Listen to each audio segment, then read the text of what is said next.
Yo, this is Steve Bloom, and you're watching Moana Nui Podcast. We'll be starting soon. Don't go anywhere.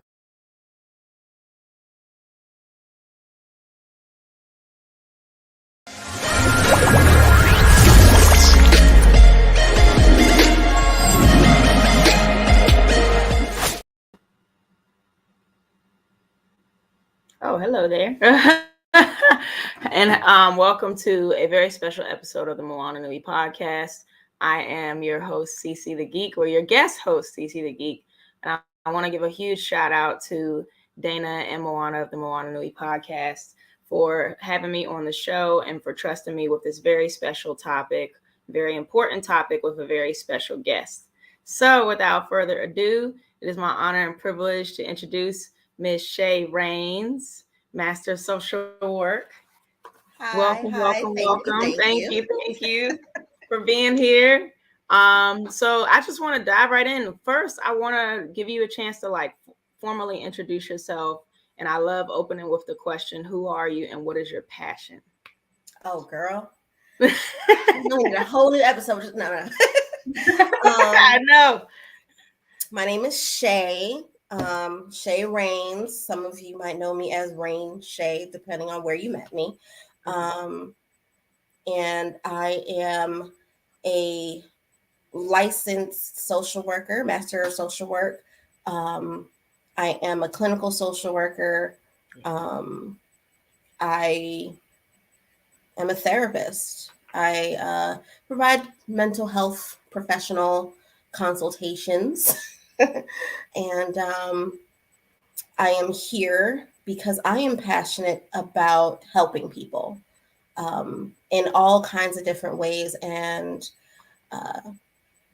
Dana and Moana gave me this opportunity to be able to have a platform where my passions could basically coincide with theirs, whereby I could provide this kind of assistance, this kind of encouragement, this kind of support to Black nerds and geeks and you know, us. So I wanted to be able to do that. So nice. Yeah. Nice. I love that. And I think the community could certainly use, some therapy and some healing, if you will. Any community, but certainly the nerd community is no exception. So of course we're here to talk about narcissism. And this is going to be a 2-part episode, or at least 2 parts.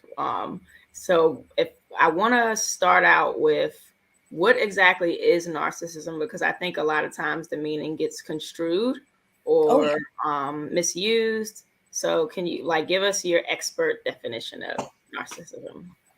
So let me start by saying we're all a little bit narcissistic, right? You can look at and as a matter of fact, it's one of those things that we did while we were, when we're learning about narcissism, we look at the actual clinical definition and what it quote unquote takes to be a narcissist. And everybody's always like, is that me? Right. Oh man. But everybody has a moment or two where they're going to fit some of those criteria. And I'm not going to go down the list of all the clinical parts of the criteria, and just understand that at any moment in time, you might find yourself being a little narcissistic, but that doesn't mean that you are a narcissist. Also, you're going to find narcissistic tendencies in other people. That doesn't necessarily mean that they're a narcissist. You'll see your coworker who is maybe constantly attention seeking or something to that effect and be like, oh, they're a narcissist. Well, for conversational purposes, sure, we can say that. Right. But is that something necessarily that you're going to have them try to go to therapy for? No. Right. It just means that they're probably having a moment. A good hint is every child is a narcissist. I don't care how considerate and adorable and wonderful your kid is, they're a narcissist. As a matter of fact, it's good that they're a narcissist, and we hope that they stay a narcissist until they're no longer a child.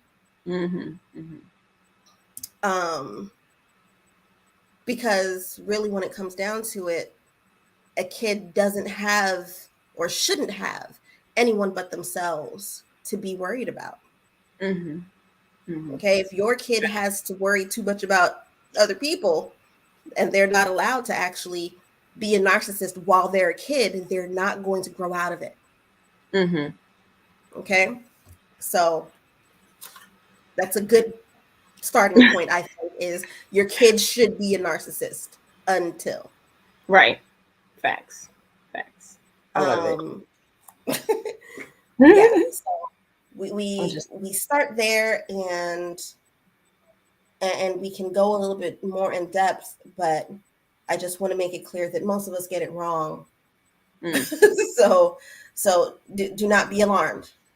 If you think this song is about you, it's not. Because another great way to know if you're a narcissist or not is if you can actually think, oh man, am I a narcissist? Because a narcissist is incapable of actually recognizing it in themselves. So would you say that like conviction is kind of a defining factor? What do you mean? In the sense of like introspection. Yeah, that's not going to happen.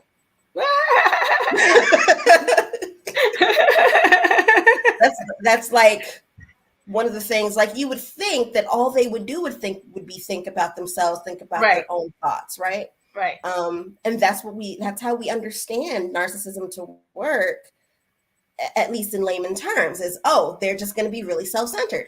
No, most of them are completely oblivious to their own stuff. Just no idea whatsoever. So yeah, no, there's no introspection. There's no true self-awareness. It's a lot of defining themselves based on the things that make them insecure, which gets to also the definition still. It's actually just a very intense form of insecurity. Got you. So that's also why it is that we often get it wrong, because we look at these people and we assume, oh, they're just so conceited, or, oh, they're so vain. They must be in our, nope. More often than not, the majority of, I'm going to say, just for the sake of conversation, 99.9999999% of all narcissists are intensely insecure. And that is one of the things that really makes it that much more difficult for people to understand the narcissist, because it's like, if you're talking to someone who is a narcissist, they're going to seem face value on the shallow level, completely self-aware, and they're probably going to be constantly saying something to the effect of them being great, and the people who they're associated with being great, right? Everything's awesome. I'm awesome. Everything I do is awesome, right? But that's because it's kind of the opposite of doth they protest too much. It's more like doth they not protest at all, ever, right? So that's going to be kind of the experience, so to speak, on the internal side. I see.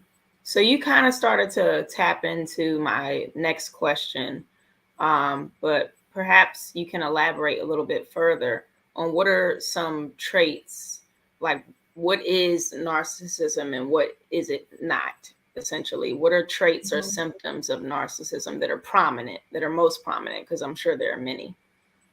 Well, there are different kinds of narcissists, right? We have the grandiose narcissists, who's the kind that we're most familiar with. So this is the kind of person that seems to have really high self-esteem. They're going to think of things like they're entitled to everything. They're going to be really overconfident, like not just I got this, but I got this. You can't possibly have this because I got this so much. That kind of overconfidence. Gotcha. They're going to be the over controlling. Gotcha. Think Trump. Ooh. Okay. For those of you who are in love with that man, more power to you. But that is the textbook picture of narcissism. Mm-hmm. Okay. Mm-hmm. Then we're gonna have like the malignant narcissist. Okay. So the malignant narcissist is going to be constantly paranoid. Everybody's always going to be out to get them. Okay. Nobody, they're great, but nobody is ever going to acknowledge their greatness because of how great they are. Gotcha.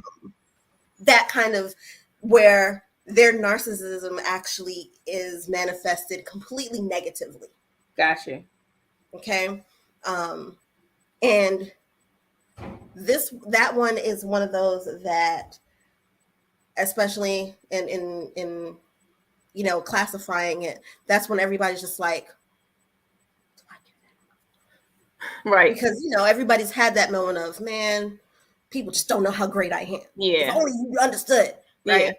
Everybody's had that moment, right? But do we stay in it? Do we bask in it? Do we do absolutely nothing with our lives because of how great we think we are, but nobody's going to acknowledge it? Like, exactly how does it manifest? How extreme does it go? And that's where the that boundary is. So, you're going to be constantly looking for the admiration, and even when you get it, it's not going to count for anything. Gotcha. And then, of course, we have the vulnerable narcissist, where they are the obviously insecure narcissistic personality, where everything is shameful, everything is wrong. They'll never be good enough because of how whatever. That there's a lot of self-deprecation in their language, right? And the problem with this is it is because there's a part of their mind, yes, that agrees with this, but really it's because they're just constantly looking for someone for that external validation. Yeah. Gotcha. Not to say that any of the others aren't looking for the external validation, right? But this is, I'm going to call it more like a viral need. Like think of what like a virus requires to multiply, right? Like that's all it exists on. So it's just going to be constantly looking for that. Just, it's kind of like the invitation or begging for a compliment, but by saying, oh, I'm just so ugly, and waiting for someone else to say, no, you're not. Yeah. That. Gotcha. So that's one of the, see? You're like, you just somebody who does that. Perspective. Yeah. And then how you differentiate, because there's a lot of overlap. At least I feel like there's overlap between malignant and vulnerable. There's going to be overlap for all of them because, like I said, overall or under all, at its foundation, right? At its foundation, it's all about being insecure. Got it. Sorry. What is? I don't know. Cece taking notes. Look, I'm not writing a hit. I do that on my own time, though. But I'm just thinking that's so important because I think, like you said, a lot of people misconstrue that insecurity is the common denominator of narcissistic behavior or any like personality disorders that are associated with it. I'm trying to see if we have any questions from the audience. I'm trying to keep up with y'all, okay?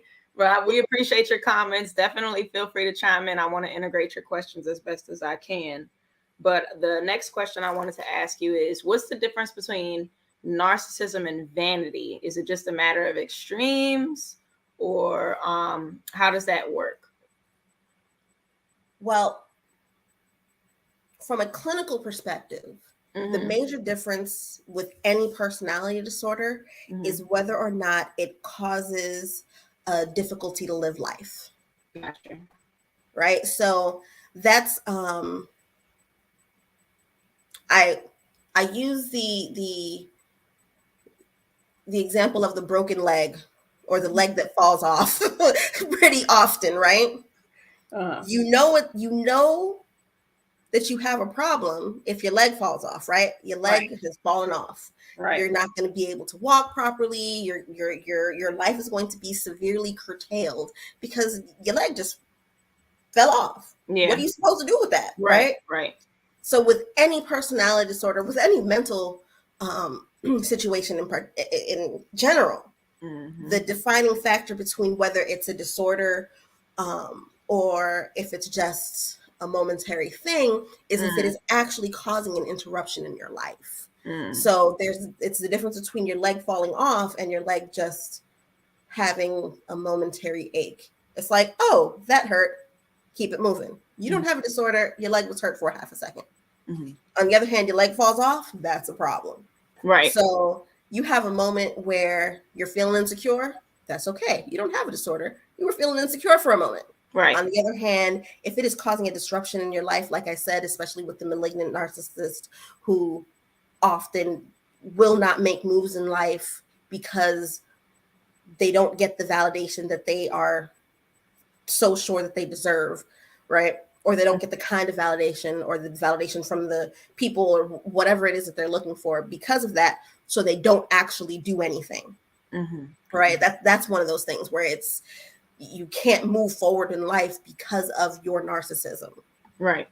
Or you're moving forward, but there are elements of your life that do not. So especially with the grandiose narcissist, you're thinking, because anybody would say, well, how is grandiose narcissism a problem? If we're talking about Trump, the man got to be president of the United States of America, right? Right.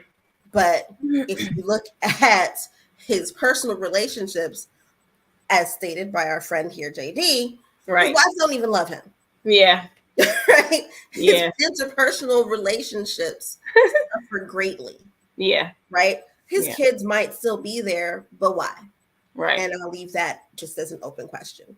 You understand what I'm saying? So like it's not, he's on wife, I don't know, like 57 or something. Not a one of his interpersonal relationships, the ones that are required, so to speak, for human growth, are actually successful, so to speak, you know, because of what he requires in order for his own grandiose narcissism to be sustained. So that's kind of the line. So if you're here, you're teetering over, you're looking over the line, but you're not falling over where it's completely stopping you from properly getting to achieve things in your life or achieving what it is that you're looking for in life, then yes, then it's a problem. Then you have a personality disorder. In this case, narcissism. Okay. I'm loving this conversation. Yay. I think that you're providing a lot of, deeper perspective that folks haven't really talked, because we don't really talk about mental health at all, let alone specific personality disorders or behavioral disorders, things like that. So my next question for you is, have you personally, without, doing anything that would jeopardize your job, have you personally ever dealt with a client or just someone that you know personally who has narcissistic personality disorder? And if so, how did it affect you and how did you navigate that situation? I will talk about my personal life because that whole not messing with my license. So my personal life, Like many people, I have dealt with many narcissists, or at least people with narcissistic personality traits that are a little bit more intense than others. And I can speak to one in particular that I did not handle well. Right? I did not handle it well, or rather, I did not handle it professionally. I handled it perfectly fine as just a regular old person. But if I was talking to me as my therapist self, I'd be like, what did you expect to get out of that? Right. So, like I said before, a narcissist is incapable of recognizing their narcissism. And so, professionally speaking, if someone is sitting in front of you and they're talking and you recognize this is a narcissist, actually saying, hey, you're a narcissist, right? Is not the thing to do. Right. And so in my personal life, that is exactly what I did. I said, hey, you're a narcissist, right? And the only way you're going to be happy in a relationship is if you're with a codependent personality. Deuces. And that's basically and that's how I basically left the conversation and that relationship. And what's really special about this conversation is technically I know that he would not think that this conversation is about him, even if he was watching, except for the part of how specific it was to, I'm pretty sure I literally said deuces at the end. Right. So yeah, but that was what I did, and I'm allowed to be a human, and I'm allowed to make mistakes, and although my human side strongly is perfectly fine with that as not a mistake, it was just a thing that I felt the need to do at the moment. And hopefully he decided to actually take heed to the fact that I'm a mental health professional and that I might be right. And so maybe he actually went and got him some therapy to start working on that so that he can find happiness with someone who does not have a codependent personality disorder. Because that's a thing. Yeah.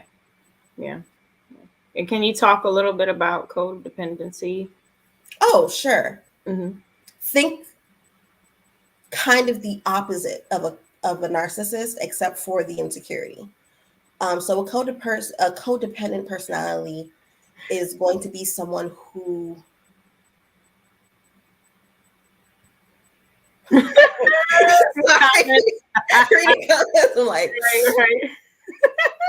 I feel, look, I'm like, professionally, I don't condone it, but I understand it, right? I'm sorry, continue. So the whole thing is that with codependent personalities, they're going to be a lot more accepting. And by the way, statistically speaking, most people with codependent personality disorder were raised by narcissists, which is how they ended up being codependent. That makes sense. Yeah. Okay. So they are kind of hardwired to be able to provide the validation that a narcissist requires. And so they are going to, a lot of times, just kind of coexist with the person, whether they're being abused or not, but not feeling like they're okay if they're not able to provide that validation. And so that's just what they're going to do. Right. And they're going to stay in the relationship because they're going to think that they're the one who's failing, or that they're the one who's wrong, or that there's something wrong with them. And mental health check, Shae says, there's nothing wrong with any of these people. Something happened to them that caused this. And it's really important to emphasize that there's nothing wrong with these people, whether not so professional Shae had a moment with one or not. There's nothing wrong with these people. It's just that something happened to them at some point to send the message that this is how they needed to be. And notice it's not how they wanted to be. It's how they needed to be. And so they become that way. not by choice. It is something that is quote unquote done to them. Mm-hmm. Mm-hmm. So what would you say are the common causes of narcissism, if you will? You kind of tapped into that. I don't even know if I can call it common. Mm-hmm. The human mind is just so complex. Mm-hmm. The way the psyche works is a lot like trying to define everything in the ocean and then compare it to space. Right. Right. Okay. There's an infinite level of possibilities, right? So let's say, for example, we have a set of twins. Mm-hmm. A set of twins, for the most part, is not going to be literally born at the same moment in time. Mm-hmm. And thus, because of that, they're not going to have exactly the same experiences. Mm-hmm. So let's say, for the example, that by some strange miracle, they were born 2 seconds apart, not minutes, because most of them are born minutes apart, but seconds apart, right? Right. Even in something that brief, it could have been that the AC kicked on between second 1 and second 2. So the second one got that extra blast of cold air when they were coming out that gave them a more harsh introduction into the world that caused them to interpret their experiences differently. Okay? It can be something that simple that can differentiate one person from the next in terms of how they interpret their relationship with the world. And I'm talking about twins, those milliseconds, those. Yes, I did say there's nothing wrong with these people. Something happened. So don't feel that way. I feel you, Moana. I feel that. It doesn't feel that way. And this is why we also call those personality disorders, right? Mm-hmm. You'd be surprised on some of the things that how we classify personality disorders. Because from my perspective, the underlying and foundational element in under all personality disorders is that they are inconvenient for the rest of us. Pick any personality disorder, and the reason why it's a personality disorder is because how it manifests itself is inconvenient for the rest of society.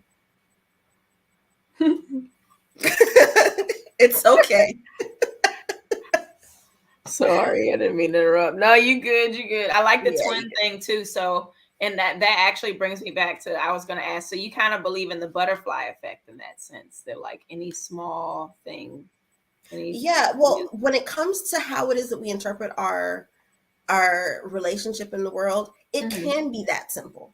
Sometimes not necessarily simple, I guess. The butterfly effect is not a simple concept, but it can be those tiny things that make huge differences. Yeah. Which is what the butterfly effect is all about. It's about the flapping of one butterfly's wings causing a tsunami somewhere else. It can be something that simple that we think is simple. AC blowing causes cold. The baby experiences a cold awakening where the first baby maybe instantly was held and cared for. Instead, the second one got that cold breeze. The nurse recognized the cold breeze. So instead of holding and comforting, she put the baby down so she could get a blanket. And in those moments, that experience changed from first moments being tender and loving to being still tender and loving, but a completely different form of it. Right. Okay. And it's hard to get into the minutia of it because, I've had these conversations with folks in session, and it's just like, wait, so I got to imagine trying to have this conversation actually with a pregnant woman. Yeah. The look of horror on her face of all of the different things that she could possibly do. Yeah. And then having to reel her back in because it's like, wait. I'm just giving you that as an example. You're doing fine. Right. You're doing fine. You mean to tell me if I breathe into my baby's face with bad breath, they could have a bad life forever. No. Wait, that's not exactly what I'm saying. But it can be these little tiny things that create these situations, and you never know which moment it is. So the best thing that we can do for a human being is to do our absolute best, as we tend to make every moment of each other's experiences as pleasant as possible. Hashtag your 50%. I love that. Because that's what it's all about. It's about making your 50% of the interaction as pleasant as possible, both for you and the other person. You know, that's at least where my, you know, do more, require better, 50%, so forth and so on, all that stuff that I say comes from, because when it comes down to it, you never know which interaction is going to be the one that makes a difference for someone. You know, you can say the same thing a quadrillion times and it be that quadrillion and one where it finally is like, oh, and it's because you said it at the moment where they were thinking the right set of thoughts and the temperature was just right and the sun was shining and the cow jumped over the moon and poof, now they get it. Right. You know, it's just, you never know when it would be the time that the person actually gets it. And that's one of those things, you know, I could get extra on all of my passions, right? On all of my soapboxes. But when it comes down to it, we are all here to experience this world, to experience this life, both for ourselves and for each other. And if by my explaining what narcissism is and how it can affect each other and how it can come about, can be that one moment where it just so happens that someone who is experiencing narcissism, whether they themselves are the narcissist or they are being abused by one, depending on how you choose to define it, if this moment of understanding that there's nothing wrong with these people and something had to happen to them, then it gives you the opportunity to say, okay, well, this is someone who I care enough about to ask the questions for. Or I care enough about me to recognize this is not something I can fix. Perhaps I should just give them some mental health professional's card and walk on. I'm hoping that is how this plays out. The narcissist recognizes by some strange miracle, hey, that might be me. Or, hey, I'm not a narcissist, but I could get some help for dealing with the one that I'm living with.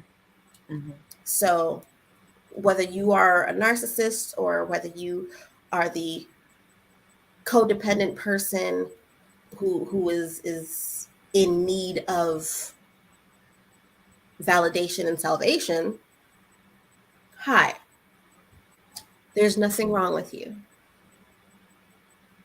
And if you need more proof of that, you're listening to this right now. Congratulations. I know that's right. Help. I know that's right. So you kind of answered my question already, but how does one treat narcissism or codependency outside of therapy? What are some, well, I guess I know therapy would be an essential element. I don't know what else you would do. But elaborate a little more, and have you ever witnessed someone who was absolved of it or kind of reformed, if you will?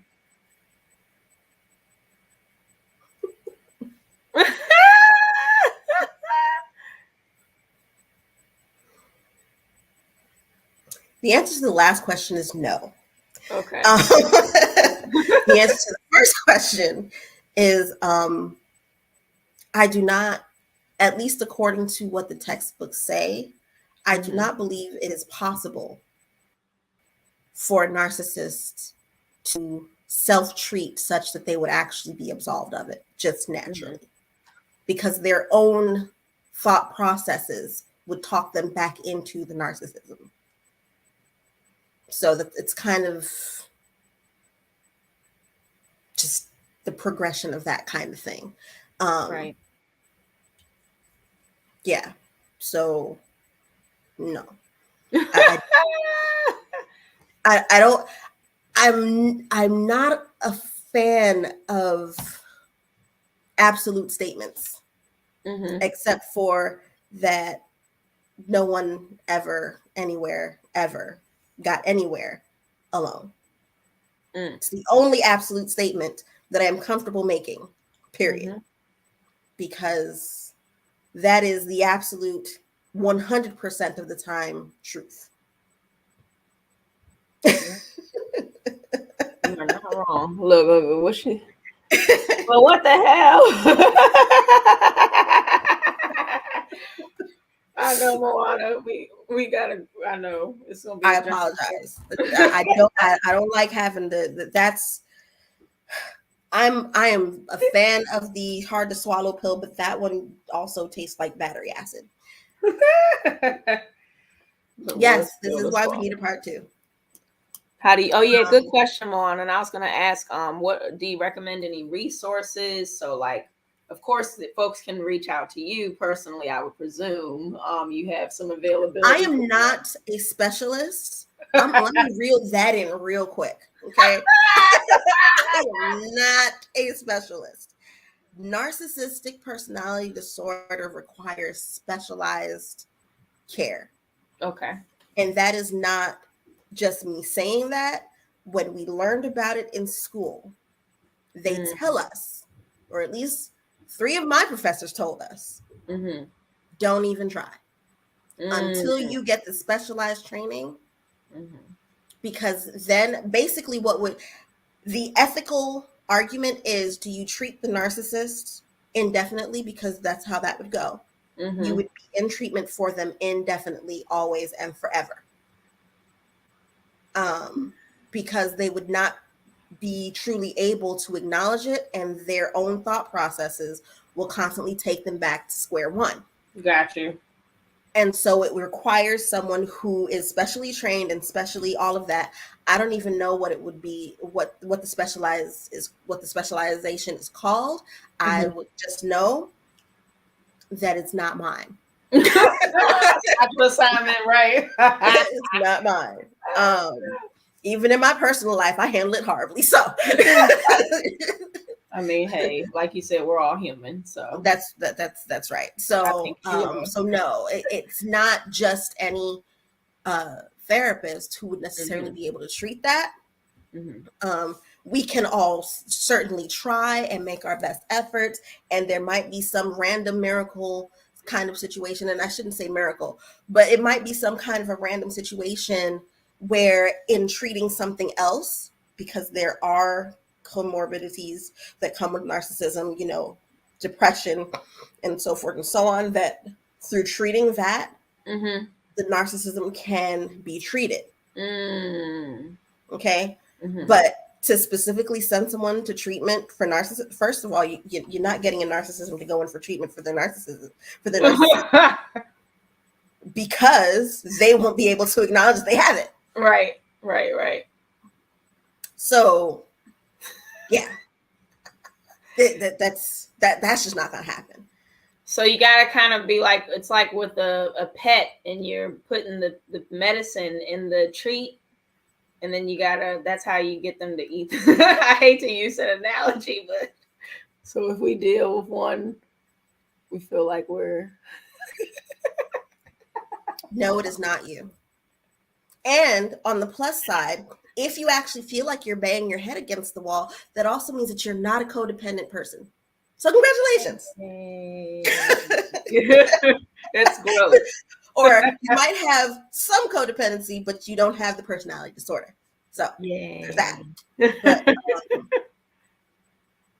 no, the best way to help someone who, and this is my professional opinion. Okay. Someone else can potentially tell you something else. from my personal opinion, just from my experiences with narcissists, plural, and in living life, the best way to help the narcissist in your life is to help yourself. Put your mask on first, as they say on the airplane. Sticking around is only going to be abusive to you, especially if you are in an intimate kind of relationship with this person. You're going to just find yourself being lost in that relationship because you are 99.999999999.9% not going to get what you need out of that relationship. Your entire relationship will be about providing them with what they need. And you might get something sort of kind of that you need, but it's going to come at the cost of something else that you need. Right. That's real. I'm sorry. Okay. It's okay. The best way to help a narcissist is to help yourself first. Get you some therapy because you probably need it. Because dealing with narcissists is hard. Yeah. If you were raised by a narcissist, it's going to be that much more difficult. Like I said, check the statistics. The greater majority of all people with a codependent personalities are often raised by narcissists. So get you some therapy. Get you lots of therapy. Doesn't mean that there's something wrong with you. It means that there's something wrong that happened to you. And when something wrong happens to us, what it just means is that we need to help to get some help to cope with what that was. Shoving it under a rug, putting it on the back burner, sticking our heads in the sand, all of those things that we tend to do when it comes to things that are going on with us. Don't do that. If your thought process is, oh, tomorrow is always coming. Today was yesterday's tomorrow, but it's no longer tomorrow today. Today it's today. So tomorrow will always come. Tomorrow will always be there. It's always going to be an endless list of tomorrows. Don't wait until tomorrow. Call somebody today.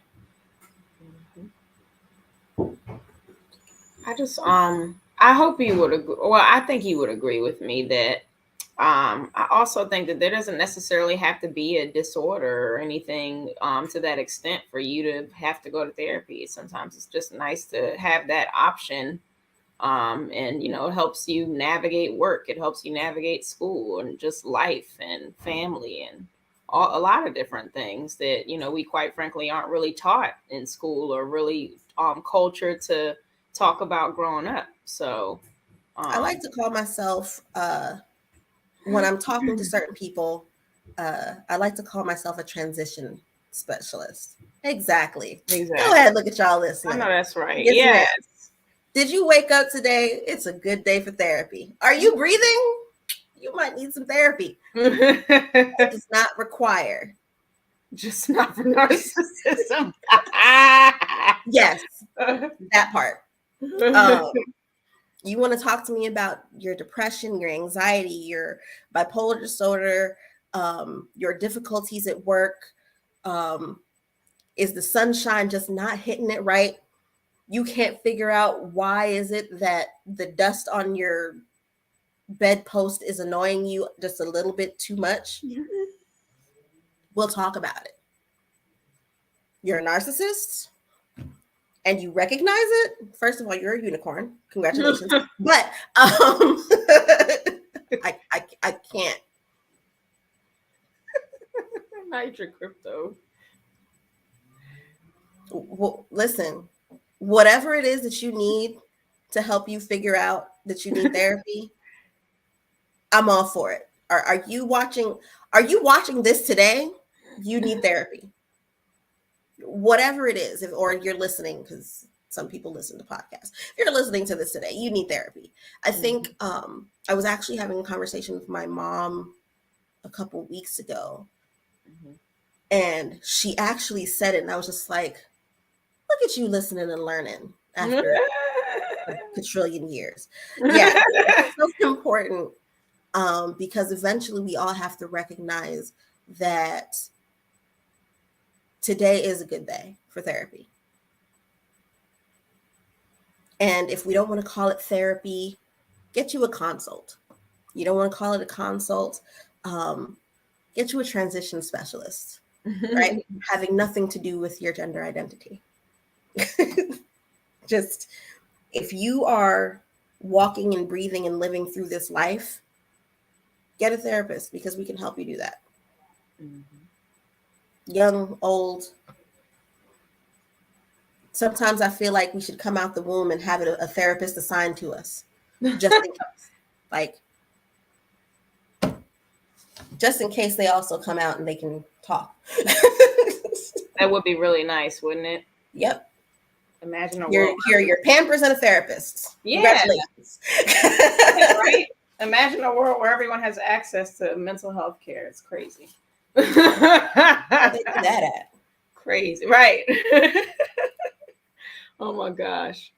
Okay, I had another question for you. Ask away. What was it? Watching Crystal. Oh, so yes, now I remember.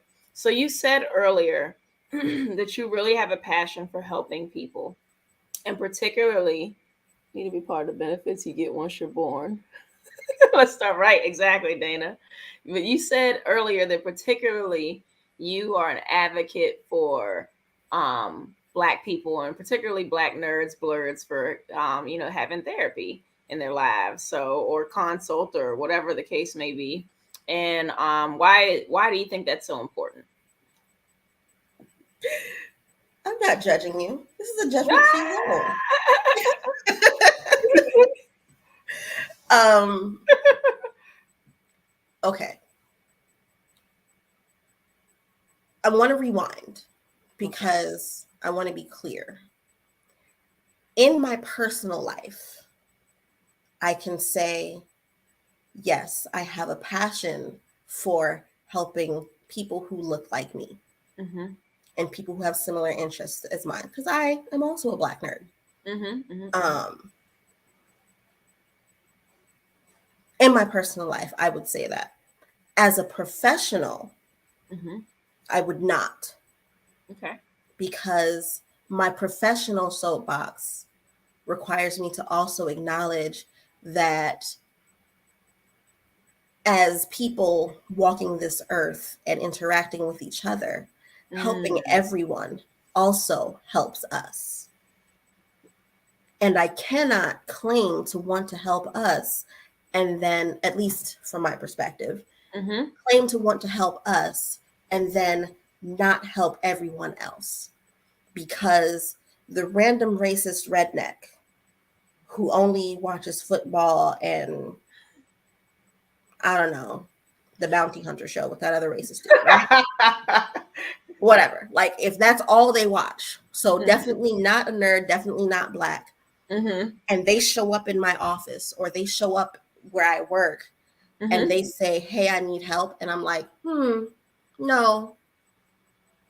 And then they get to go on living life saying, see, I asked one of them N-words for help and they said no, because they're racist too, with reverse racism. See, now I done messed it up for all of us. Mm-hmm. And that's not to say that we're supposed to be representative of all of us or anything like that. Right. But when it comes down to it, if a human being says, I need help, and I am a person who is in a position to help, right, then I must. Right. So professionally speaking, I would not say I'm specific to us because I know what that could mean. I will help anybody, or at least make my best effort to help anybody who comes to me. When I am walking the halls where I work, in the hospital where I work, I have encountered racists who clearly are just like, I want no parts of all that darkness.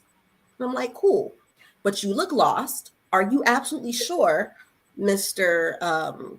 Confederate flag wearing swastika tattoo having, sir, are Right. you sure you don't want me to at least point you in the right direction? Mm-hmm. And then I say, it's that way, by the way. And I get on the elevator and I move on with my day. Because my job, regardless of anything, is to help. Mm-hmm. I'm in a helping profession. Mm-hmm. And so I'm not specific professionally. In my personal life, of course, would I want to just be able to sit in my office and be blackety, blackety, black all the time? Mm-hmm. But I know that's not necessarily going to always help. Right. Because, yes, we need mental health care. We need awareness that praying the sad away isn't necessarily a thing, right? We need someone to say, you know what? Some medication might help you get through today. Yeah. Right? Yeah. But we also need someone for random petty mayonnaise Karen to say, hey, I'm here. I'll listen and let me see how I can help you. Because Karens need help. So much help. Too. Right. Of all different kinds, if for no other reason than to help them be more aware of who they are and why they are the way they are. Yeah. Yeah. Agreed. And for all the Karens who might be watching today, if you're breathing, please get some help. Karen. Right. Exactly. There's Karen, no phrase that anyone is above. Susan. Any one of those names. Right. Please. You too need help. Yeah. I love that perspective because it's like we're not obligated to do that work, right? As Black people or Indigenous people of color, we're not obligated to do that. But that work is so important, right? No matter who's doing it, quite frankly. So I'm glad that you named that because it's like, what good is it for all of us to get the therapy if we're dealing with a world full of people who aren't getting it? So I appreciate that. I really do. Well, how much time we got? I'm like, because I want to make sure. Oh, Lord, we got 4 minutes. Okay, let's give you a chance to shout out your socials and how can people follow you, find you. I'm terrible at that. I'm so glad it's on the crawl. Or like any last words of wisdom you want to bestow? I don't know. Actually, I do. Let me not lie to the folks because I like to be honest. I was having a conversation this morning. This is completely off topic, so sorry. Not sorry. But, and your decisions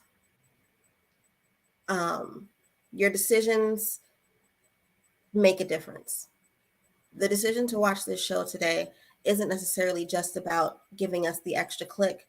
It can also make the difference between you now knowing something and having the ability to share an idea or a thought or a conversation with someone else who actually needed it if you didn't. Don't take that for granted. It's not necessarily your responsibility, but if you have the opportunity, why not use it?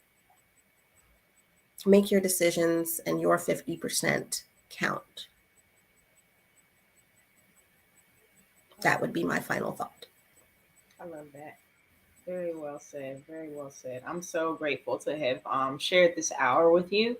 And like you said, I don't think anything happens by accident or by coincidence. So I receive all of that. And I just am so grateful to Moana and Dana for this opportunity. Thank you so much. Ms. Shae, licensed master of social work. Okay. But listen, we're going to give you credit where the credit is due now. But and now I am licensed in 2 states. So yes, okay. We worldwide now. Definitely have to have Shae. Okay, right. We need a panel. And actually, my stepmom is a counselor as well. She is a counselor specialist for the Board of Education in Prince George's County. So I would love to introduce you to her. Yeah. I love networking. Yay, cool. Yes, part 2 coming in 2 weeks. Please have your questions ready. Yay. I am so looking forward to this. This is not my specialty, but apparently these days we have a lot of need in the community for this conversation. Mm-hmm. And I think it's really important that we recognize that there's nothing wrong with these people. Right. There's just something that happened to them. Yeah. Love that. All right. Well, we got some unpacking to do. I appreciate you, Miss Reigns. You've been wonderful. Once again, thank you, Moana and Dana, for everything and for this opportunity, this platform. And we'll see you guys soon. Take care. Bye. Bye. Do more, require better. I know that's right.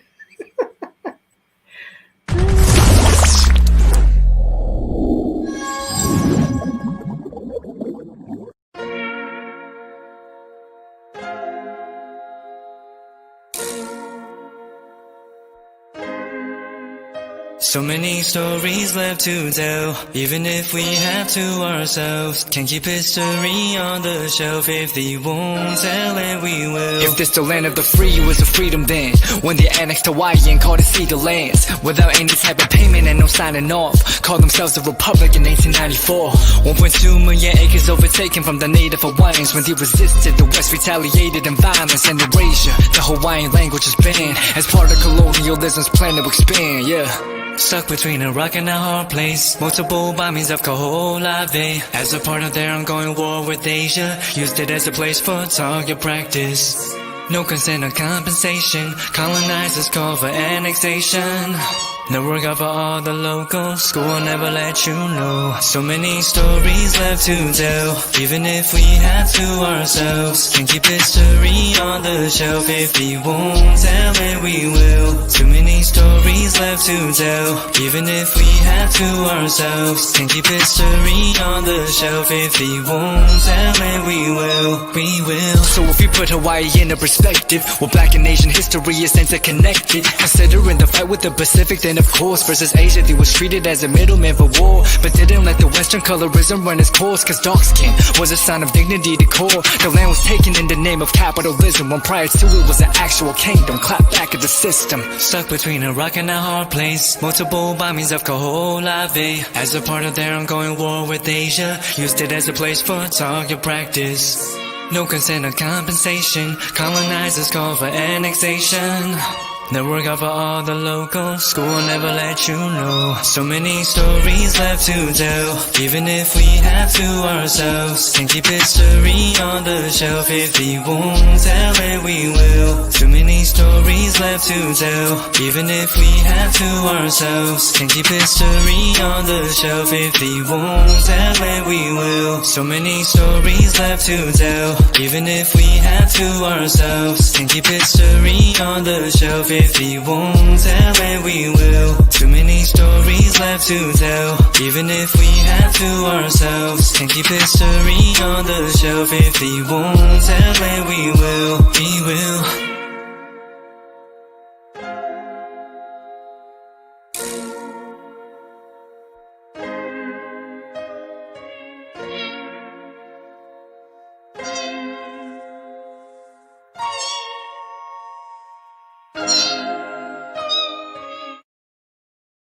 I'm Steve Bloom. I've been a voice actor for more than 30 years, playing characters like Wolverine, Starscream, Tank Dempsey from Call of Duty. With Bloomfox Studios, I've learned so much about myself. Learning to breathe, to no fear, to getting ugly in front of the mic. One of the biggest changes I've noticed, at least for me, is how much my confidence level has gone up. Done an Eastern European video game, an e-commerce commercial, a documentary. If you're thinking about getting into voiceover, just do it. Jump in.